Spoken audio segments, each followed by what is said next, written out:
Hey guys, this is the Chapter 2 lecture video. Um, I apologize for not getting these getting these to you on time. I intended to get this one done last week. A lot's going on. I'm gonna get this one in tonight. My family's already gone to bed, so this is the only time that I had a chance to really sit down in front of my computer tonight to get this done. And I'm hoping to get 2 tomorrow so that you can have all 4 lecture videos in preparation for your exam on Sunday. All right. The other thing is I posted. I've submitted all the grades for your syllabus assignment. For your syllabus assignment, your behavior change contract, and your student video introduction. Some of you made a 19 on your student video introduction. Don't worry about it. I'll give you your point back. I just wanted to make sure you're aware that there's a certain way that I want you to input your videos. It's really helpful for me to input your videos like I do. I embed the videos so that you can just click on the video and it shows up right there in the discussion board or in the assignment area. It just takes a long time. And if you're grading all the assignments that I have to grade throughout the summer, every time I do or grade a course, there's a lot of switching back and forth from Blackboard to YouTube. It just takes some time. So I really appreciate it if you can embed your videos into the assignment area so that I can just click on the video and it just I can just see it right there without having to go back and forth. All right, so I want to get started with today's discussion. So Chapter 2, Understanding Fitness Principles. We're going to talk about fitness in this chapter. And then we'll get into cardiorespiratory endurance in Chapter 3, and then weight training in Chapter 4. Okay. All right, so I start off the fitness discussion with what I call the energy continuum. All right, and you can see that this looks like an animation, and there's a lot going on, but I assure you it makes a lot of sense. Okay, so first thing I'm going to do is just focus on this yellow bar at the top. This is the continuum. Okay, so it has 2 endpoints. You can see here at 0% intensity, and then you have on the other end you have 100% intensity. Okay, also associated with and then there's a third endpoint or a third point in the middle at 60%. I call this the lactate, or I don't call it, that's what it's called. It's called the lactate threshold, also called the anaerobic threshold. Okay, I'll come back to that in a second. Going back to the endpoints at 0% intensity, you also have 1 MET.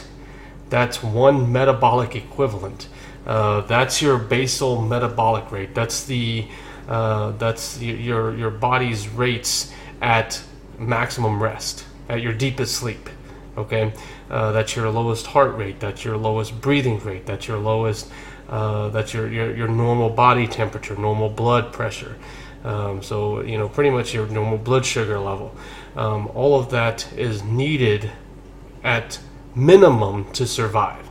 So when we look at intensity, very intensity, or going into your increased intensity during physical activity, we can start to measure intensity according to metabolic equivalence. So you'll hear of the terms like 2 METs or 3 METs or 20 METs, something like that. Okay, so that's what that means, but I'll come back to that in a second. Also on this end you have the RHR, that's resting heart rate. Again, this is your heart rate at your deepest sleep.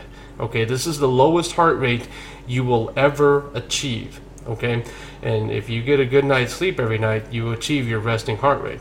Now, your resting heart rate is never 0, because if it was, then you'd be dead. You don't die when you sleep. Your body still works. It still has to function in order to survive. It's just that it's at a rested state. So your heart rate decreases to its minimal level because it doesn't need it. That's all it needs to do to survive. Okay. Now, resting heart rate is an indicator of fitness. The lower your resting heart rate, the more fit you are. And if you think about it, we'll get into some of these concepts later on in this discussion. But if you think about it,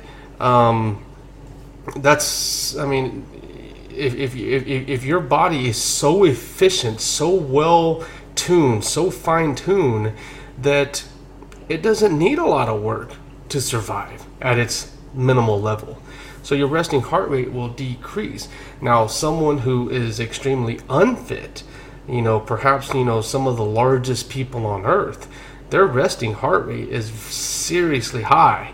I mean, much, much, much higher than fit individuals, is because even at their deepest sleep, even at their deepest rest or their most rested state, their body still has to function really, really hard in order to survive, just to survive. Okay, so resting heart rate is an indicator of fitness. Okay, now on the other end of the spectrum, again, 100% intensity. This is whenever you engage in the maximum amount of physical activity that you can engage in. I mean, you're talking about just taking off on a dead sprint, and you can only last about 8 to 12 seconds. I mean, you can't last very long. So your body can't function at 100% for very long. Okay, so what happens at 100% intensity? You reach your maximum metabolic equivalent. That's also known as the VO2 max, or the maximum volume of oxygen that can be consumed by the body. So at the other end of the spectrum, at 1 met, this is the least amount of oxygen that's needed for survival. So this is, again, your oxygen that's needed just to maintain survival at your deepest sleep. But on the other end of the spectrum, the amount of oxygen that you consume actually limits your capacity. So whatever your max is, that's all that your body is allowed to do. So because of that, VO2 max is also an indicator of fitness. The higher your VO2 max is, the higher your body can function. The more intense that your body can function. So again, you think of some of the most fit individuals. I mean, they achieve that optimal fitness by engaging in regular exercise, really conditioning their body, and we're going to talk a lot about cellular adaptations in today's discussion. But they're so well tuned that they can perform a high level of intensity and a high duration of high intensity. I mean, you're talking about being able to run miles and miles and miles before they fatigue to the point where they can't go any longer, right? But then if you look at the other end of the spectrum, some of the world's largest people, if they got out of bed and took like 2 or 3 steps towards the restroom, they may reach their VO2 max. They have a very limited functional capacity to function. So again, VO2 max is another indicator of fitness. The higher your VO2 max is, the more fit you are, the more capacity you have to do work. Okay, and then finally at the bottom of this end of the energy continuum, you have MHR. That stands for maximum heart rate. There's a direct correlation between VO2 max and maximum heart rate, VO2 oxygen consumption and heart rate. So the higher the intensity level that you're engaged in, like if you're engaged in high level intensity or high intense physical activity, your heart rate starts to speed up. I mean, it wants to deliver blood to the muscles as quickly as possible, as frequently as possible. Your VO2 max increases because your body wants to deliver oxygen to the body as frequently as possible, as quickly as possible. Okay, so there is a direct relationship between VO2 max and maximum heart rate. I'm going to talk about maximum heart rate and resting heart rate a little bit later, but I just wanted to kind of give you an idea of what's going on with the spectrum. So again, you have 2 ends of the spectrum. You have 0% intensity, that's your deepest sleep, and then you have 100% intensity, which is your maximum effort that can only be achieved for 8 to 12 seconds. Okay, and then you have, I mentioned that the 60% mark, we call this the lactate threshold, also known as the anaerobic threshold. Okay, at this point, and I'm going to talk about lactate and anaerobic and what those terms mean in a second. But at this point, if you're engaged in physical activity, whether it's planned physical activity in the form of exercise, or if you're just running late to class and you're just sprinting to try to get to class, at some point you start to feel discomfort. Some of the discomfort can be, you're starting to sweat. That means your body temperature has elevated. You need, your sweating is a natural mechanism or a natural air conditioner. You start to, breathe really fast. Conversation becomes more and more difficult. Breathing becomes more and more difficult. Let's see, what else happens at that point? You start to feel, perhaps pain. The higher intensity you are, the higher intensity physical activity, you start to feel some burn, right? So, maybe not so much that it causes you to stop immediately, but at least you feel it like, man, I can't last much longer because my body's starting to I'm starting to feel pain throughout my body. Okay, so you start to feel discomfort. So that's when you have reached the lactate threshold. Your body actually starts to produce a byproduct called lactate or lactic acid, and that's the compound that causes fatigue and soreness that you experience whenever you engage in physical activity. Now, again, this physical activity can be exercise. If you get on a treadmill and you start running for 4 or 5 minutes, yeah, you start to feel some discomfort. Now, is this discomfort so unbearable that you have to stop immediately? No, it's not a dead sprint. But if you're able to withstand that for a prolonged period of time, so say, anywhere between 20 and 45 minutes, and you do that on a frequent basis, then your body starts to adapt. You become more conditioned. You become more capable of doing, those types of activities.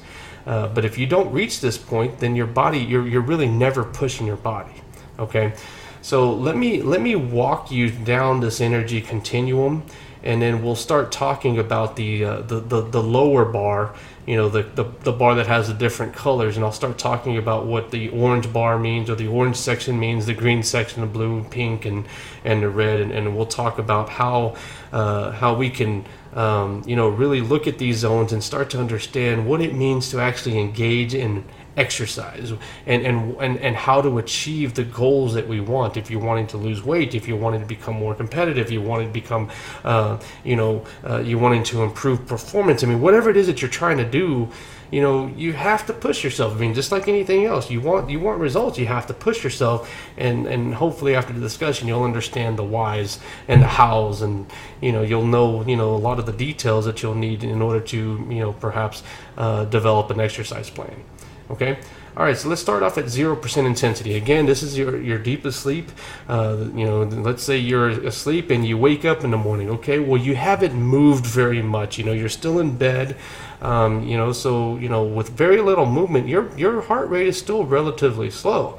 But what do you do when you wake up in the morning? You get out of bed, you walk to the restroom, you do whatever you do in the restroom. You perhaps maybe you take a shower, you get dressed, or you iron your clothes, you brush your teeth.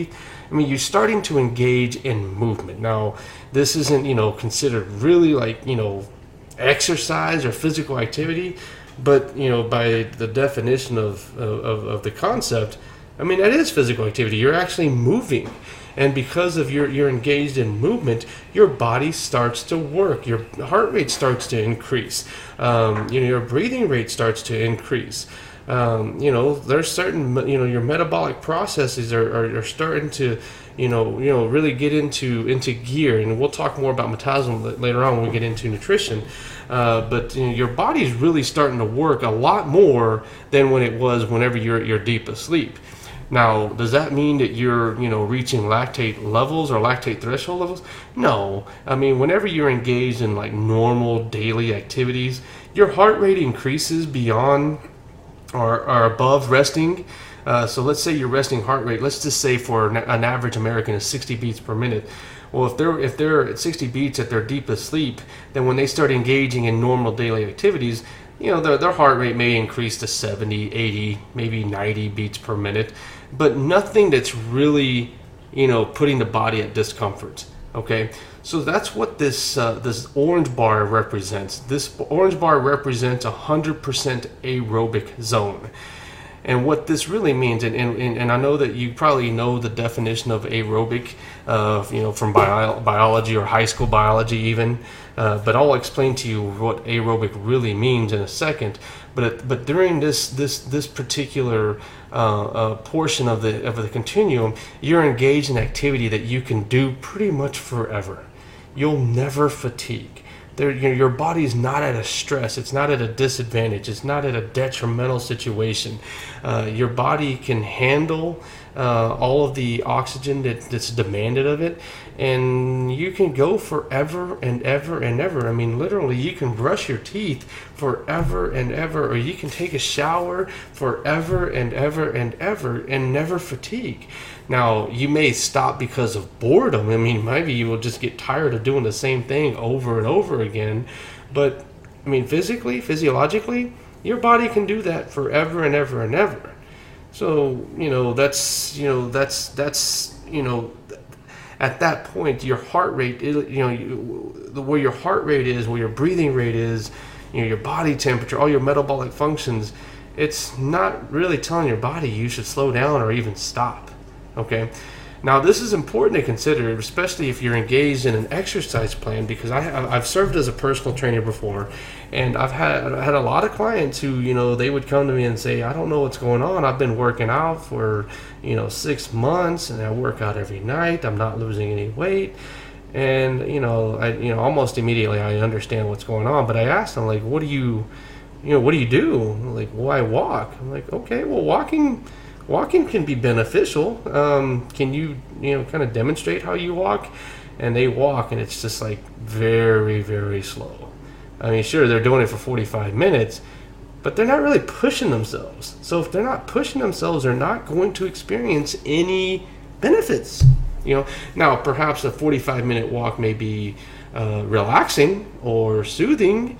It may help with mental issues like stress. It may calm you down. There's some advantages to a 45-minute walk, but if you're really trying to lose weight, and trying to burn fat, you're not really doing it because you're not pushing yourself.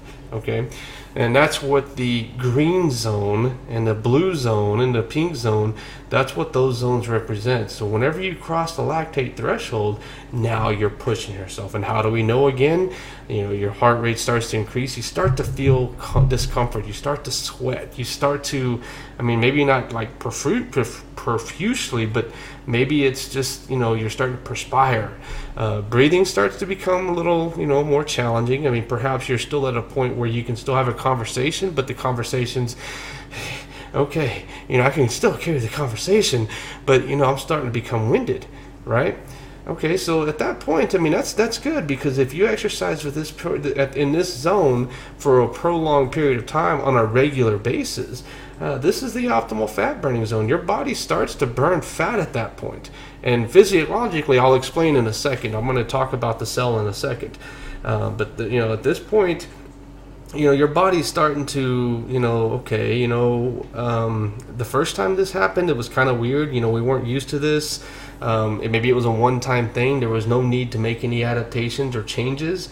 But once you start doing it on a frequent basis and your body starts to realize, oh man, we're doing this on a frequent basis, we better make a change. Your body wants to be at its most relaxed state all the time. And if you're not doing anything, you're not doing anything to exercise or try to improve your health or do anything, then your body's going to realize that and say, then all we're going to hold on to is what's needed in the body. Talking about, muscle mass, for example. If you don't need muscle mass, it's going to get rid of muscle mass. If it doesn't need bone density, it's going to get rid of bone density. If it doesn't need, some of the components of the cells, then it's going to get rid of all those components, all the unnecessary components. It just wants to hold on to what it needs just to survive every day. But when it realizes that it's engaged in exercise every day on a regular basis, and that it starts to realize that it's more efficient to actually have more muscle mass, to actually have more bone density in preparation for those exercise bouts, then it's going to hold on to them. And that's where you start to see the changes in physique among people who engage in exercise on a regular basis. Okay. Now the next zone, oh, okay, so I'm sorry. So the 75%, so the orange zone was 100% aerobic. The green zone is about 75% aerobic. You can see that it's 75% aerobic, 25% anaerobic. Now, it's impossible to know that these numbers are completely accurate. But what I do want you to see is that as we start to increase intensity, we start to engage in more challenging movement, more vigorous movement, then the exercise or the activity becomes more and more anaerobic and less aerobic. Okay, now the more anaerobic the exercise is, then the quicker fatigue sets in. Okay, so whenever you engage in, like, let's say the blue zone, this is now beyond the 70% zone, going into the between the 70 and 80% zone. Now we can engage in high level and high intense interval training. That's what I'm thinking.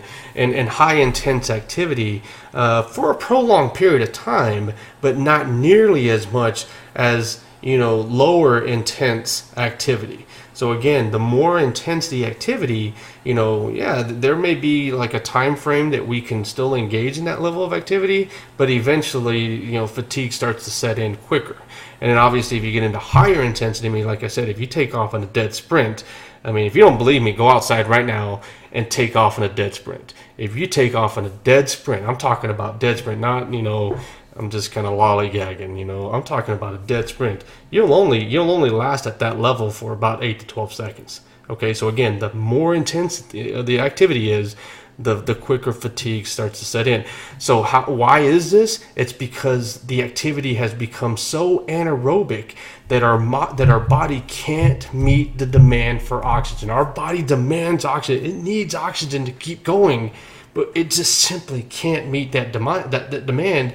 So our body, producing this lactic acid or this lactate that's listed here on the page, is our body's natural mechanism, protective mechanism, that allows us to slow down and to stop so that we don't, destroy our body. We don't overheat. It's like a car, if a car overheats, it doesn't work. So we have, different mechanisms. I don't know everything there is to know about a car. We have an exhaust system, and, we have to have our oil change. We have to have gas in it. there's lots of things. But bottom line, if a car overheats, it doesn't work, right? Okay.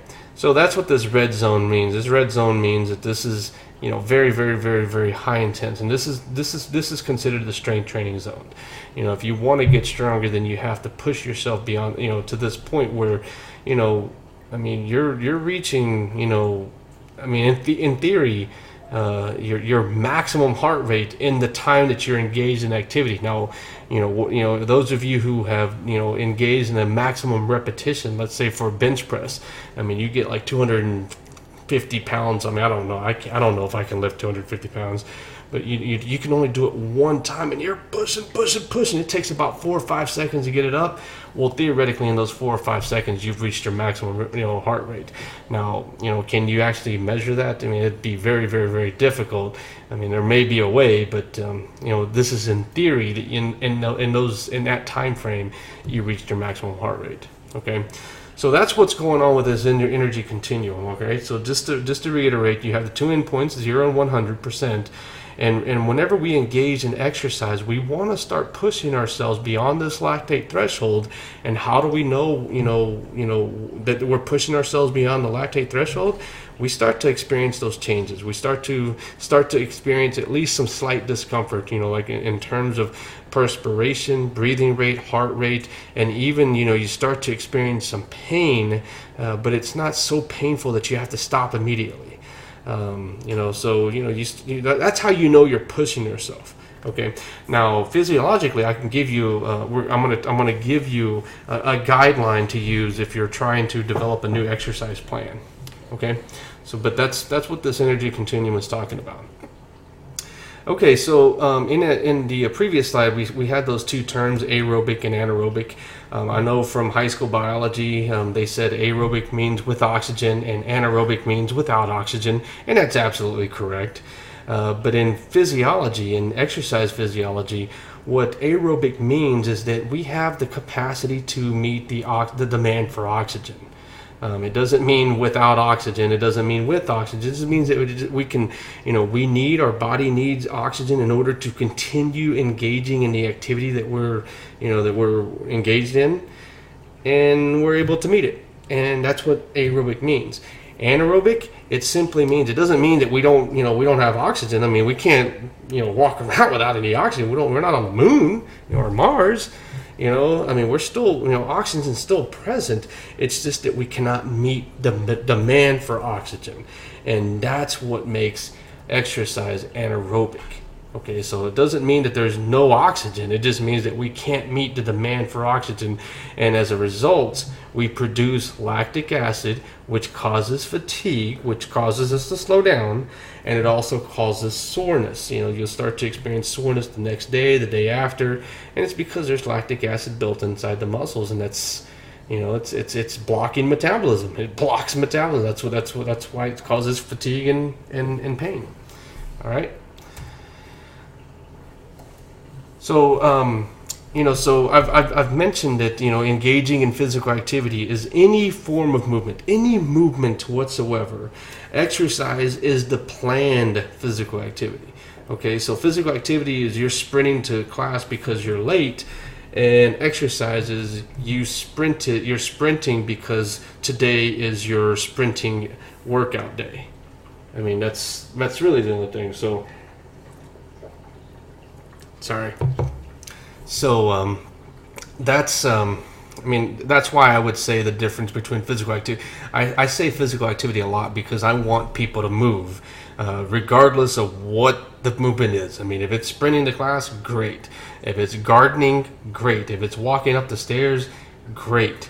I just don't want people to think that they have to go exercise in order to work out. I don't want that. Now, there's lots of people who do. That's what they do. That's the way they get their physical activity. They plan it, they go exercise, and they go execute. That's great.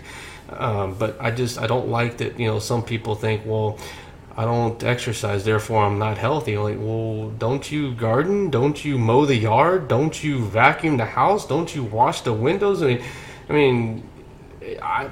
know. I clean my bathroom and I get sweaty because I'm just like, sweating and scrubbing and getting all, clean. So if you're doing work, then it's physical activity, and your body doesn't know. Your body doesn't know the difference. Your body doesn't know that it's, oh, okay, this is physical activity. Oh, no. This is exercise. No. It doesn't know. All it knows is that you're pushing yourself beyond the lactate threshold, and your body has to work.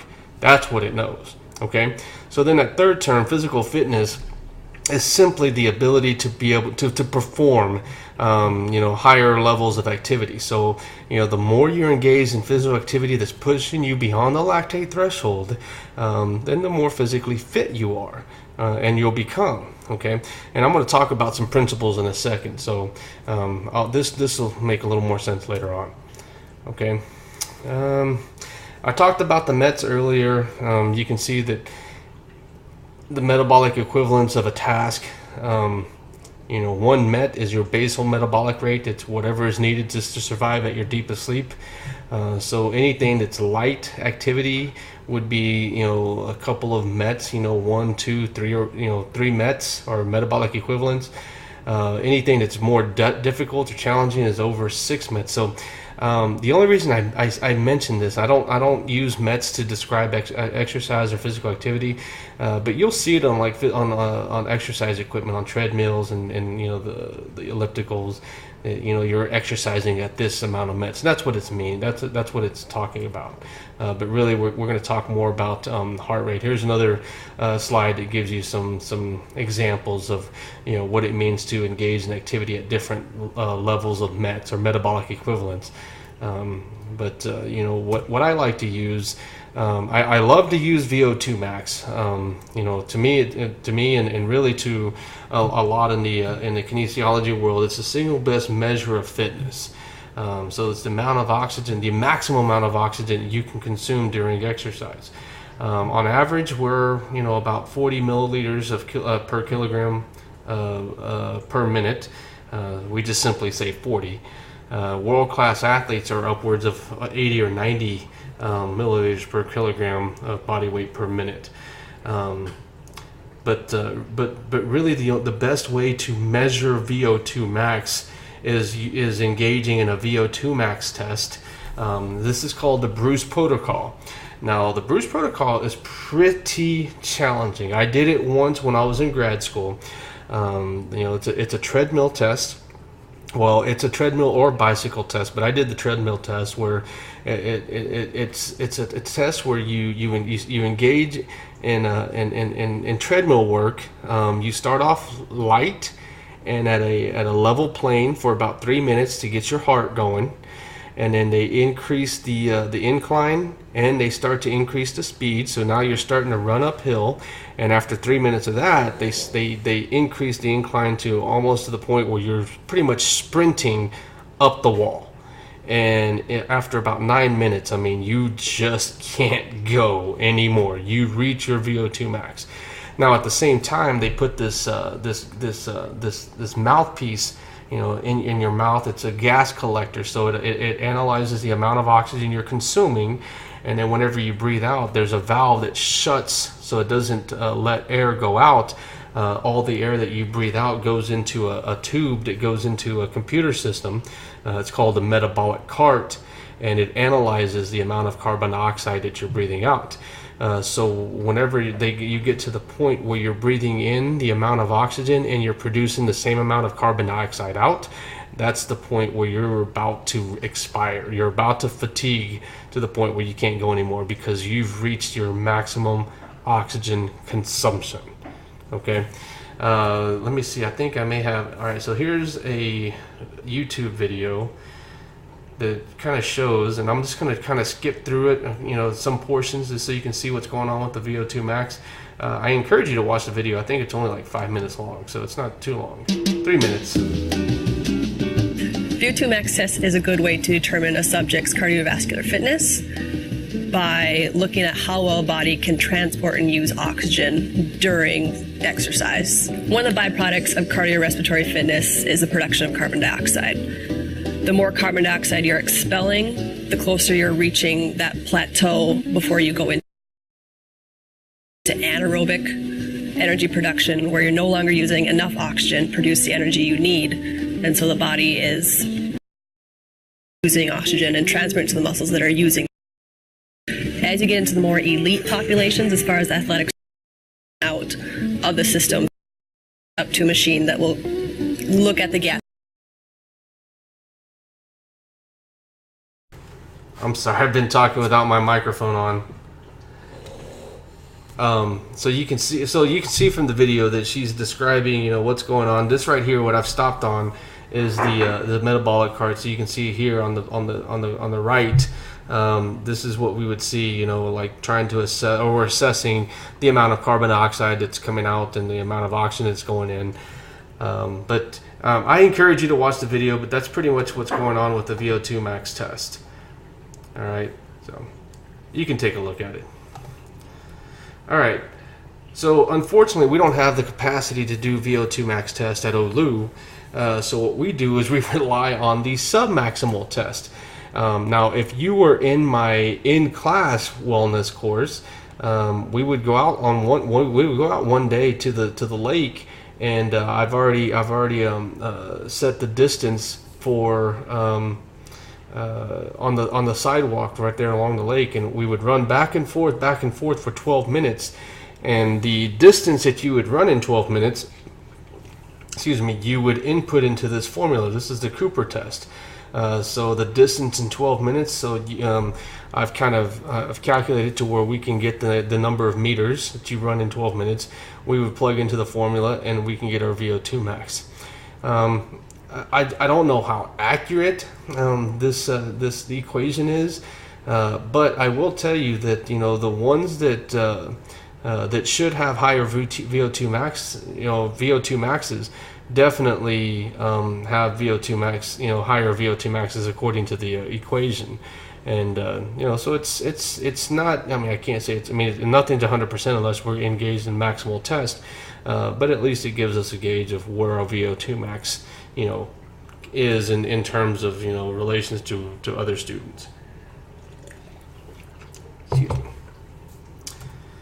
Okay, so this chart is showing the VO2 max heart rate correlation, as I mentioned. So it's difficult for us to measure VO2 max because we just don't have the proper equipment, and the equipment that's needed is, it ranges between $20,000 and $80,000. We just don't have that in our budget, so it's hard to get stuff to measure VO2 max. But fortunately, there is a relationship, a direct relationship, a direct correlation between VO2 max and maximum heart rate. So whenever we achieve our VO2 max, we also achieve our maximum heart rate. So our heart rate is a good indicator of how fit we are. Okay, there's a formula, and I'm just going to show you the formula. It's called the Carvonen method. You can see here, and you take the number 220 minus your age. The reason why we do 220 minus your age is because that's your maximum heart rate. It sounds arbitrary, but it really isn't.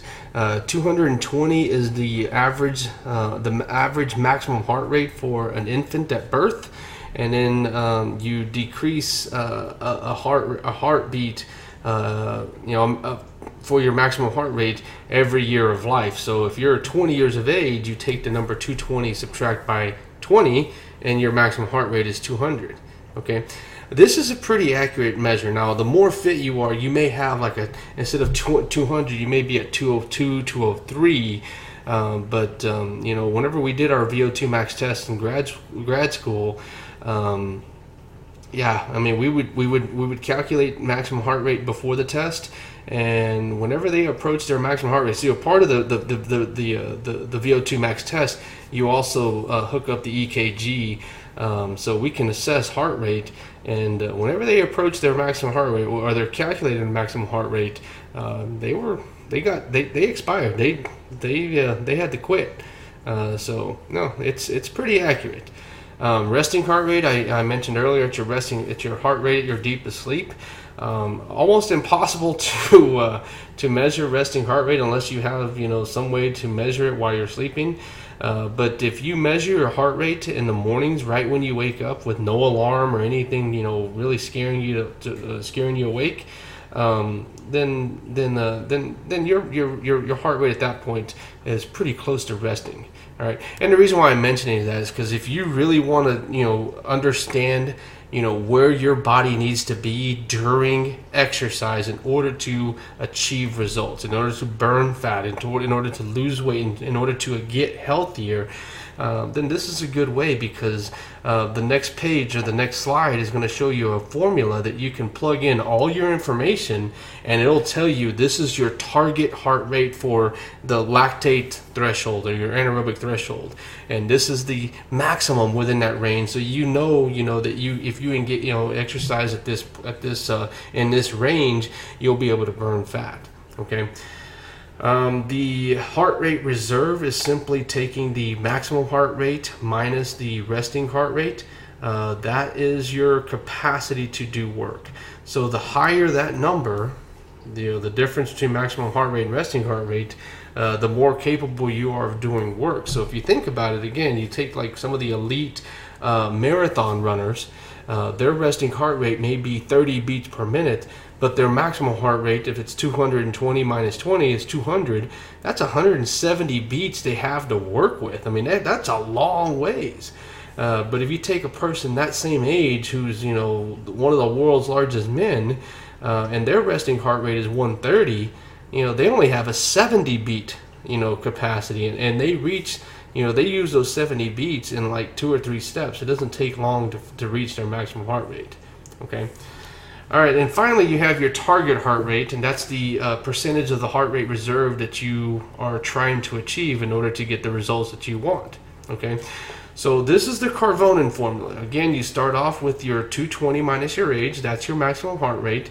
The example I have for you is for a 27-year-old individual, and perhaps I started presenting this lecture whenever I was 27, so it could have been 3 to 7 years ago, 10 years ago, whatever, it doesn't matter. Long time ago. But nonetheless, let's say this individual is 27 years. I'm joking. Hopefully, you guys are getting that. Hopefully, in this case, the individual is 27 years of age. So 220 minus 27, their maximum heart rate is 193 beats per minute. So, is that really important? No, not yet. But you have to use it in order to calculate your target heart rate. Okay. Now, from that maximum heart rate, I'm going to subtract resting heart rate. Now, I plugged in 70 simply because that's the average resting heart rate for Americans. But in order for you to really get your number, you're going to have to input your own age and your own resting heart rate. And like I said, you get your resting heart rate when you wake up in the morning. And I would do it like 3 or 4 times and get an average so that you can, get at least, try to get an accurate number for this number here. But so this person is 27 years of age and had a resting heart rate of 70 beats per minute. Okay, so their heart rate reserve is 123 beats. Okay, now from this number, I'm going to multiply the bottom number of my target zone. Okay, so I put here 0.60, meaning 60%. Now, where do I get 60%? Well, if I go back to the very first slide of the discussion, that 60% is our lactate threshold. This is the percentage or the benchmark that we need to push ourselves beyond in order to get results. If we don't push ourselves beyond this point, then we don't experience the the stress of exercise. We're not going to achieve any results. We have to push ourselves beyond this point. Now, if you want to get more results, then instead of putting 0.60, which is just the minimum of the lactate threshold, we can plug in 70 or 0.70. That'll give us a higher endurance training zone to where we really start to burn fat. Okay, nonetheless, that's where I get these numbers. Okay, so we're looking at 0.60. All right, so 123 times 0.60 is 73.8. This number, it doesn't really mean anything. All it means is that we just took the heart rate reserve and multiplied it by the minimum value of your target heart rate zone. Okay, so we got the number 73.8, but to this number, we added back our resting heart rate, which is the same number here. All right, so it's the resting heart rate. So 73.8 plus 70, that gives us 143.8 beats per minute. All right, so pretty much, in order to achieve results, we have to increase our heart rate to 144 beats per minute. That's if you're 27 years of age and you have a resting heart rate of 70 beats per minute. Okay. Now, if you wanted to know the upper end of the optimal fat burning zone, which was 60 to 70%, you would redo this entire formula, and instead of plugging in 0.60, you simply put 0.70. You'll get some number here, add back the resting heart rate, and then you would get, I believe it's about 155 beats per minute. Okay, so what that's saying is, in order to start burning fat, you have to engage in exercise that pushes your heart rate beyond between 144 and 155 beats per minute, for a good 20 to 30 minutes, or even to 45 minutes, depending on how your body feels, at least 5 days a week. Most days of the week. So what's most days of the week? 4 days. 4 days a week. Okay, now the more you do, the better. Okay, if you're engaged in exercise on a daily basis at that intensity for that duration, then you really start to experience results. Okay, now I'm going to come back to checking your pulse. Let's talk about some of the health benefits of exercise. Okay, so engaging in exercise on a regular basis, again, engaging in exercise that at an intensity level that really pushes your body, that starts to stress your body. Not so much to the point where you want to quit immediately, but at least to the point where you're like, man, I'm starting to feel pain, but I can withstand it for 20 to 30 minutes. If you do that on a frequent basis, your body is not going to lie to you. It's going to start to change. It's going to, it's going to become different. It's going to improve. It's going to improve in all of these capacities.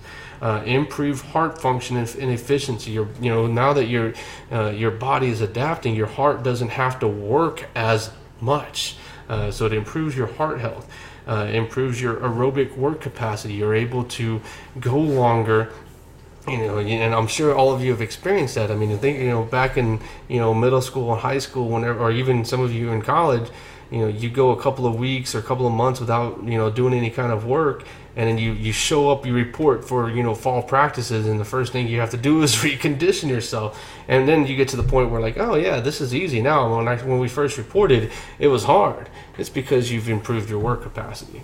And that goes along with VO2 max. You increase your VO2 max. So we can increase our VO2 max. We can't increase our heart rate, but we do still reach our VO2 max and our maximum heart rate at the same time.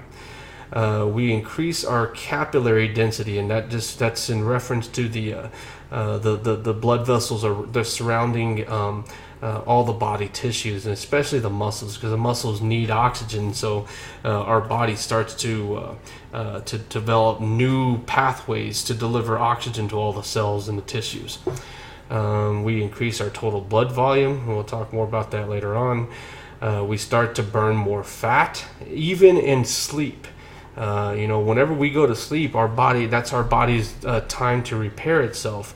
And so there's a lot of stress that goes into the body whenever you're exercising. Well, whenever you're sleeping, your body has to work even harder in order to repair, and that just burns calories. Okay. We decrease our resting heart rate, which I mentioned earlier was an indicator of health. So you can take a look at your resting heart rate now. Let's say it's 70 beats per minute. I guarantee you, with the regular physical activity or exercise over the course of 6 weeks or so, your resting heart rate will start to plummet, and that's a good thing. All right, remember, as long as it's not zero, then it's good. All right, we start to decrease our cholesterol levels, our body fat. We decrease the likelihood of developing obesity. Our blood pressure, our resting blood pressure, starts to decrease. So again, it decreases the likelihood of any complications due to high blood pressure. Our body physiologically is able to manage stress, even though we haven't really talked about mentally coping with stress. Physiologically, and I'll explain why whenever we start talking about stress, when we get into the stress management section.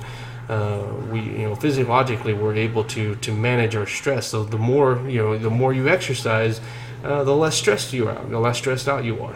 Okay, and it decreases the likelihood of all chronic diseases, including cardiovascular diseases, cancers, and diabetes.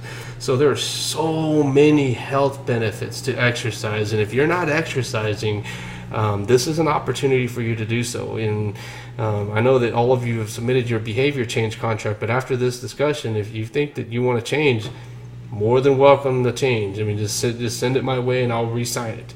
Okay. ACSM recommendation. ACSM is the American College of Sports Medicine. They recommend 20 to 45 minutes of exercise at 60 to 80% intensity most days of the week. So 4 days, 5 days, 6 days, 7 days. The more you do, the quicker the results are going to set in. Okay.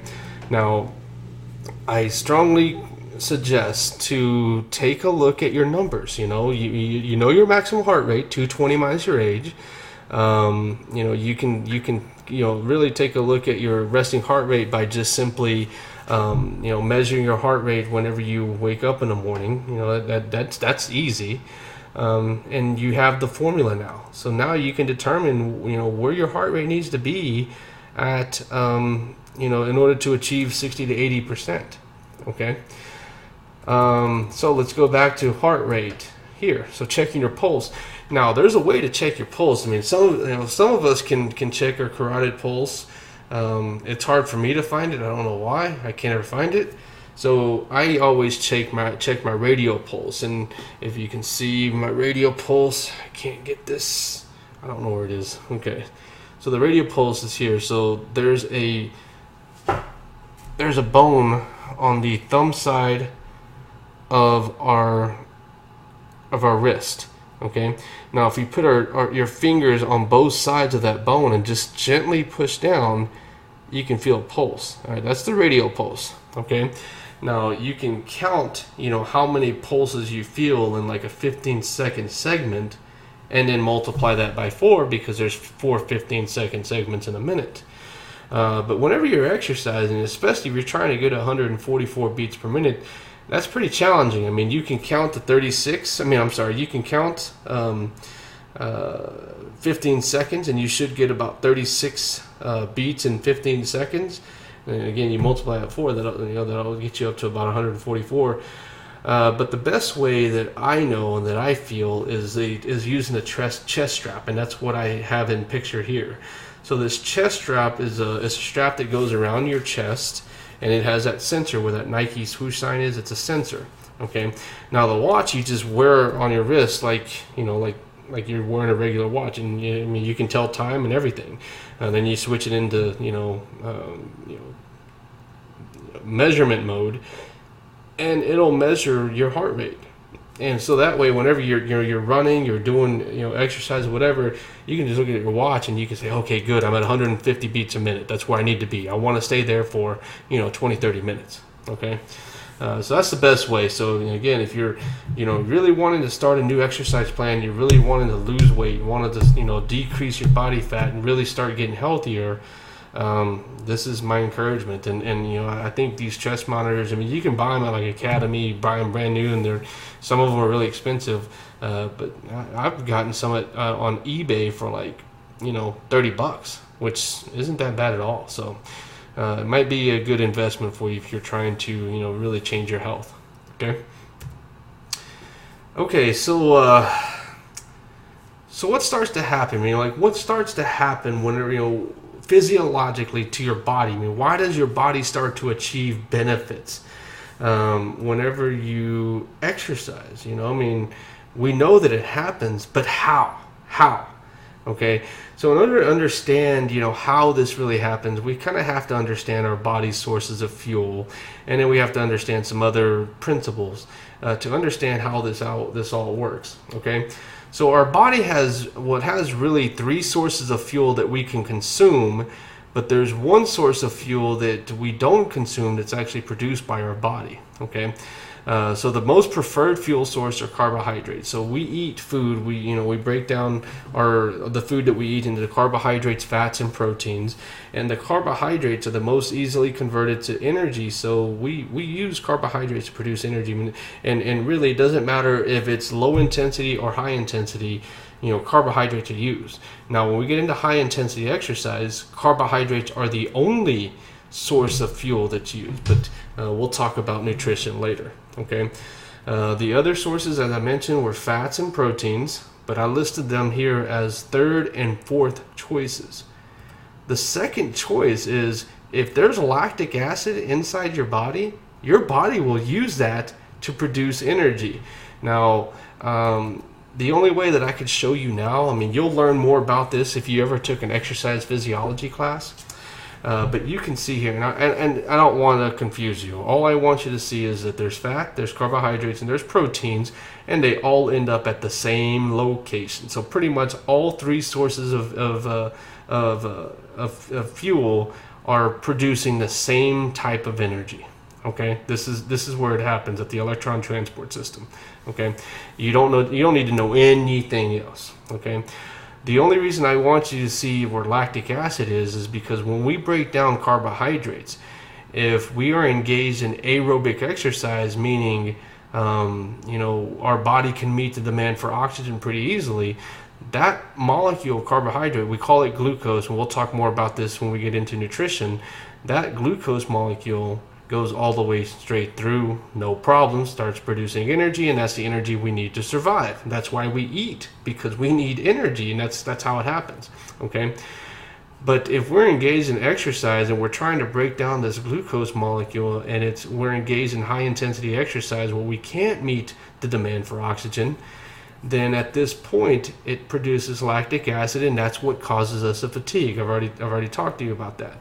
Okay, so this lactic acid stays in our muscles. It causes soreness. So if we want to get rid of this lactic acid, we actually have to engage in some aerobic activity, some light jogging or something like that. and that lactic acid will reconvert. It's a reversible reaction here. It'll reconvert to this molecule pyruvate, which again I don't need you to know, but it does then go back down to where we start producing energy. So if lactic acid is inside the muscles, then the best way to get rid of it is engage in some light jogging. Warm up a little bit, and the lactic acid will go away. Okay, that's the best way to get rid of it. Okay. So nonetheless, we have, really 3 sources of fuel, but one is produced in our body. Okay. All right. Okay, so as I mentioned earlier, our most preferred fuel source is carbohydrates. So if we have carbohydrates in the system, we're going to use it. We're going to use it whether it's in the bloodstream or whether it's stored in the liver or muscles, and we'll talk more about that again when we talk about nutrition. But we're going to use carbohydrates until, and I put here in the underline, until the supply runs too low. Now, what does it mean to have too low of a supply for carbohydrates? Well, our brain, our nervous system, and our red blood cells all rely solely on carbohydrates. Okay, and our body knows that. We can't, the brain, the nervous system, and the red blood cells can't use fat, and they can't use protein. They have to use carbohydrates.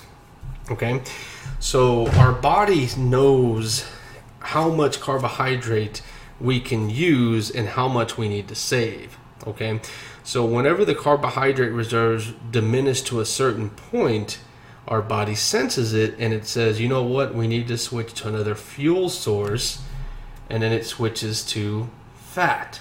Okay, so we call this the carbohydrate sparing effect. It's the body's natural switch from carbohydrate utilization to fat utilization as a result of the diminished supply of carbohydrates in the body.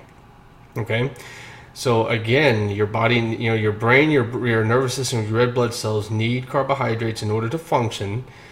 And so this is why, like someone who's starving, who's deserted on a stranded island or in a disaster area, they'll get thin. So they'll get thin because their body used up all of their fat, burnt up all the fat, and then they started, eating away the protein, which is muscle and bone.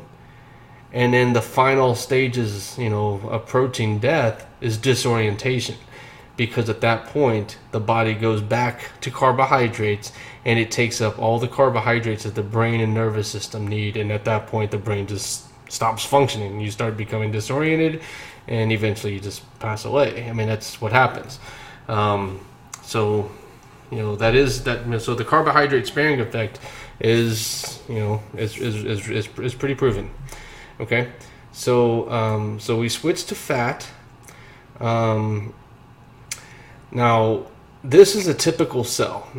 You've seen this picture even as early as middle school biology, right? I mean, you have the nucleus, you have the endoplasmic reticulum, Golgi apparatus, and then you have these mitochondria, right? This is the powerhouse of the cell. That's what you remember, right, from high school biology. These are the powerhouse of the cell.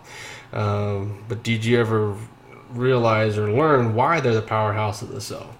Okay, the reason why they're the powerhouse of the cell is because this is where energy is produced.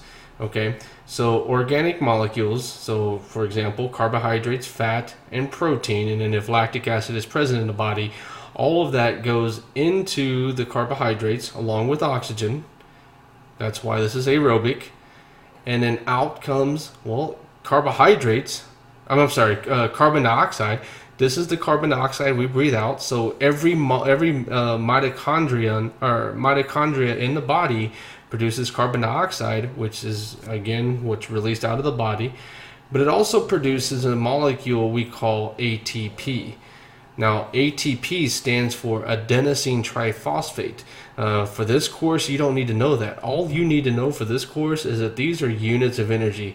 Every ATP molecule is energy. So the more we produce, the more energetic we are. The higher our metabolism is. Okay. So the effects of aerobic exercise, that it increases the number and size of this mitochondria. Okay. Now it also increases the number of myoglobin in the skeletal muscle. Myoglobin is like hemoglobin, and hemoglobin, is what transports oxygen throughout the body. If you don't know that, then you do now. You know that now. Hemoglobin is a component of red blood cells that carries oxygen to all parts of the body. Now, the myoglobin doesn't transport. It just stays in the muscle, but it does store oxygen. So whenever we need oxygen rather quickly, our our oxygen supply is right there located in our myoglobin. So it's the more fit you are, the more myoglobin you have in the muscles, the more mitochondria you have in the muscles. The quicker onset of fat metabolism during exercise. So in other words, if you take two individuals, one fit, one unfit, and they start engaging in exercise, the one that's fit will switch to fat burning almost immediately, because their body knows, you know what, we might as well just go ahead and make the switch, because we've been doing this for a long time now. Our body's equipped to just make the switch. Whereas the other person, it's like a wake-up call. It's like, whoa, you're engaged in exercise? This is new. We're not prepared for this. We don't know what's going on. So it takes a little bit longer for them to switch to fat metabolism. All right, so again, the more you train, the quicker you switch to fat. So you start burning fat more while you're engaged in exercise or physical activity. Okay? And this is what happens. This is the cellular adaptation. So I have here pictured for you the typical cell. Now, there's not one cell in the body that looks like this. The reason why we have this picture of representation is because every cell in the body looks different. There's 4 different types of cells. You have nerve cells, you have muscle cells, you have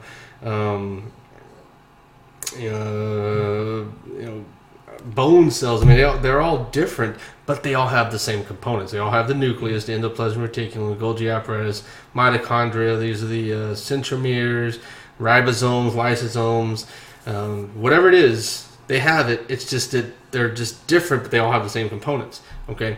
But nonetheless, you can see from the picture that here's an untrained cell. You can see that there's a limited number of mitochondria.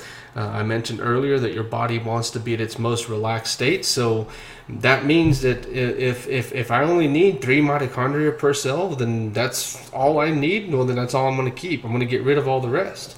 But look at the trained cell. The trained cell realizes, you know what? I can't give up any mitochondria because I'm going to work out again today. Might as well be ready, right? And that's where this trained person has a lot more mitochondria. Now, the mitochondria is also bigger. I was just, kind of limited to my Photoshop ability. I mean, I tried to copy and paste as many mitochondria I could, but at least you can get the picture that this cell is loaded with mitochondria, right? Okay, so you think about it, this is a trained person. All that mitochondria is producing all this energy, and they're also taking up all of the carbohydrates and fats and protein in the food that we eat. So we're just burning energy like crazy, right? So you take this person and this person, you give them both a cheeseburger. This person, it takes, hours to burn up that cheeseburger, where this person's burning up that cheeseburger in minutes because they're so efficient. Right? That's the advantage of having a train, of being fit, is that you can burn fat really quickly, right? All right. So I've already explained all the benefits of aerobic exercise. The question is, how much is enough? And I've kind of given you some guidelines with this slide here with the ACSM recommendations. 20 minutes is usually needed to cause the cellular adaptation that I just showed you. The more you do, the quicker this is going to happen. It usually takes anywhere between 6 weeks to 6 months. If you're not really committed to this, it's going to take a long time.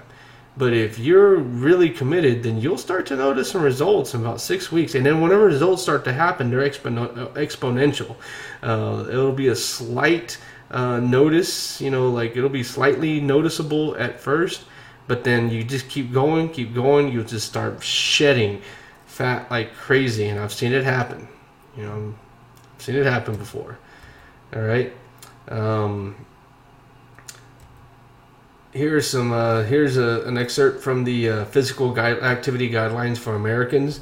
So you can see how for adults, older adults, children, Here are some guidelines for adults: 150 minutes a week of moderate intensity, or 75 minutes a week of vigorous intensity. And then you can see another guideline there. For additional fitness or weight loss, just more. So again, the more you do, and again, the key is pushing yourself beyond the lactate threshold. You already know how to calculate your lactate threshold by just getting your age and your resting heart rate and plugging those numbers into the Carbonin method.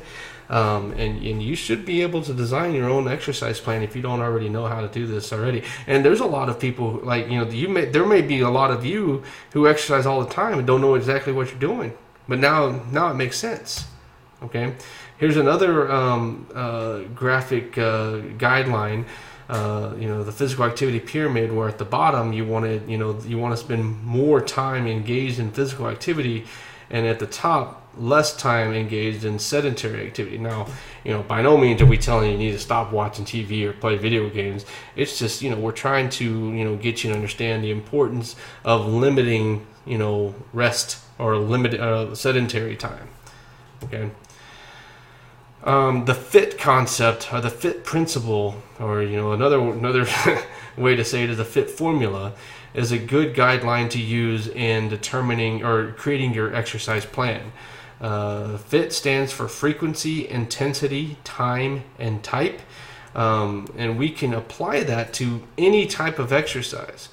All right, so here's an example of how the FIT principle is applied to cardiorespiratory endurance, or aerobic type activities, muscular fitness, and flexibility. Okay, so frequency, it's how often do you do it. So for cardiorespiratory endurance, the more the better. This is 3 to 5 times a day. This is per week. This is just an example. Okay, the intensity, how intense are you doing? And you can see here moderate or vigorous intensity, and you measure intensity by heart rate, or for muscular fitness, and we'll talk about more muscular fitness later on this week. It's a percentage of your repetition maximum, or for flexibility to the point where you're tight and you want to hold that tightness for a good 10 to 30 seconds. That's the time. All right, so each stretch 10 to 30 seconds, each set 8 to 10 reps. Each time that you go out for a jog, it's anywhere between 20 and 60 minutes, 20 to 45 minutes, whatever it is. Okay, the type is simply the modality, the exercise that you're engaged in. Exercise, going out for a jog, it's perfectly fine. If you decided to go swimming for the same duration and the same intensity and time, that's fine too. Your body doesn't really know what it's doing; it just knows it needs to work. Okay. Same thing with muscular fitness. That's just the type of exercise that you're engaged in, or the type of stretching that you're engaged in. Okay. So that's how you apply the FIT principle. Again, it's a pretty effective guideline to use whenever you're trying to design an exercise plan. Some health-related components of fitness. So your cardiorespiratory endurance. This is the ability of your cardiovascular and respiratory systems to provide oxygen to working muscles. So this is pretty much what I've been talking about all discussion long for today. We'll talk about muscular strength and muscular endurance later. We'll get into flexibility when we talk about muscular strength as well. Body composition is, what your body is composed of. We're trying to minimize the amount of body fat and increase the amount of lean body mass. So we'll talk more about that in I think chapter 6 and 8. Okay. So here are some principles of fitness. You have the overload principle, is pretty much pushing yourself. I've already talked about pushing yourself beyond the lactate threshold.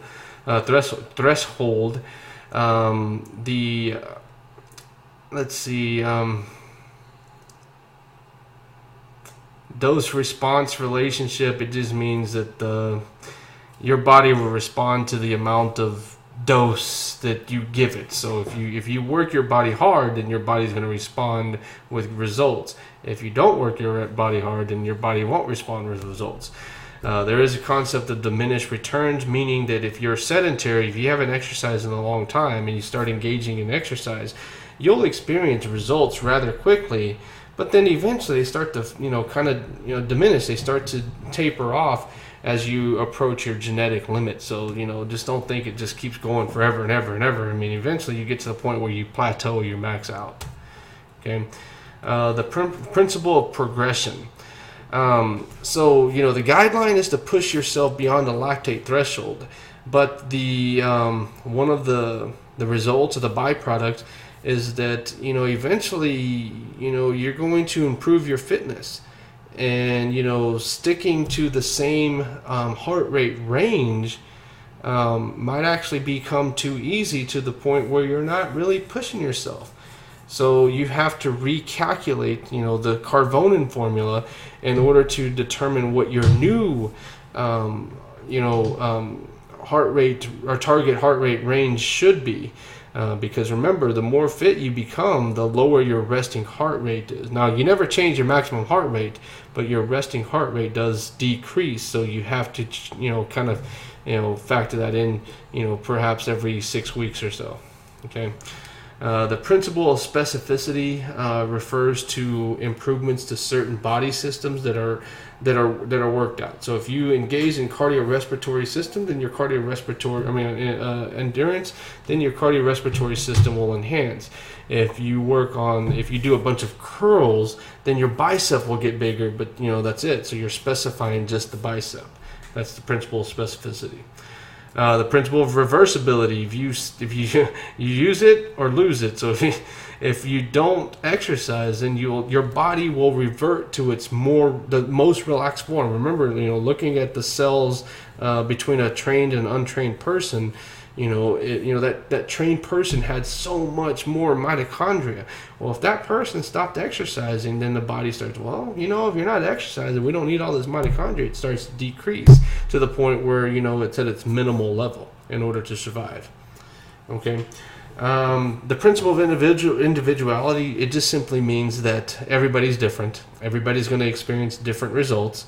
Don't compare yourself to others. I mean, your body responds how it responds, genetically, but it will respond.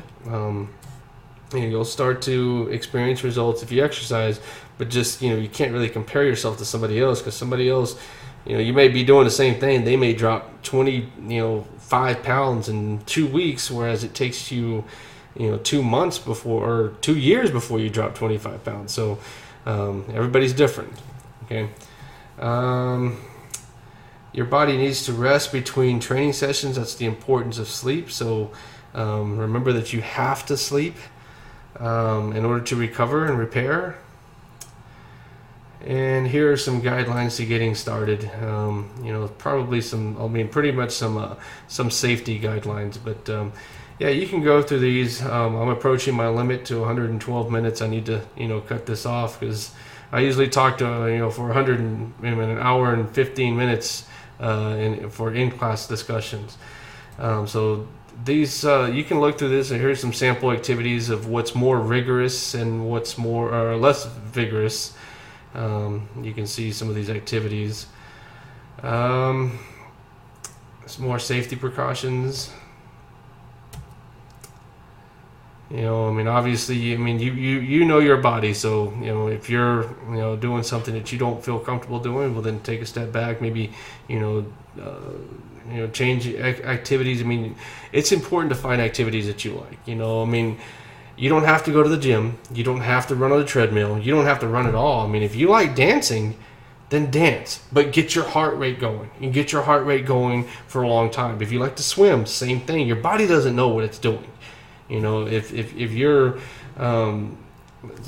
cleaning windows, do it fast. Get your heart rate up. I used to work with I used to be a diabetes researcher, and I would go into the Latino communities, and I would show old women how to exercise by simply sitting on their couch, doing this, doing stuff like this. You do it fast enough and long enough, your heart rate increases. That's exercise, right? So it doesn't matter. Find something that you like to do, but just, know that you have to push yourself beyond the lactate threshold. You have to, if you're dancing, make sure your heart rate's at a certain point, and dance like that for 20 to 30 minutes. All right. If you're swimming, same thing. Okay. All right. Well, that concludes today's discussion. I will post chapter 3 and chapter 4 tomorrow. All right. So that'll be Wednesday. By Wednesday afternoon, you should have chapter 3 and chapter 4, and that'll help you prepare for your first exam that's due on Sunday. Okay.